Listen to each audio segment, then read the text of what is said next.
এর ঠিক আগের শর্টসে আমি শেয়ার করেছিলাম আমার আইবুড়ো ভাতের মেনুতে কী কী ছিল, আর আজকে আইবুড়ো ভাতেরই কিছু ছোট মুহূর্ত শেয়ার করব। দিনগুলো কিভাবে কেটে যায় তাই না।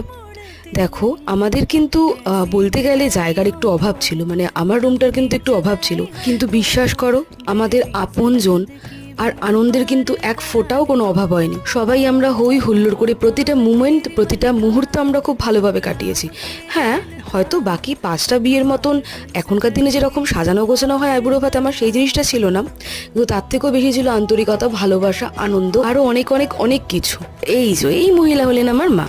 মা কিন্তু আমাকে আশীর্বাদ করার আগেই বাইরে কান্নাকাটি করছিল, তো স্বাভাবিকভাবে আমায় কিছু বুঝতে দেয়নি মা। একটা জিনিস সত্যি এখনো খুব অদ্ভুত, যে মেয়েটি 24-25 বছর ধরে তার নিজের বাড়িতে বড় হয়ে উঠলো, তার মা বাবাকে ছাড়া তার একটা মোমেন্টও চলে না, আজকে সেই মা বাবা তাকে কিনা অন্যের পরিবারে অন্য একজনের হাতে তুলে দিচ্ছে। তা একটা মেয়ের মা বাবা ছাড়া কেউ বুঝবে না। বিয়েতে কিন্তু শত আনন্দের মাঝেও এই দুঃখটা রয়ে যায়।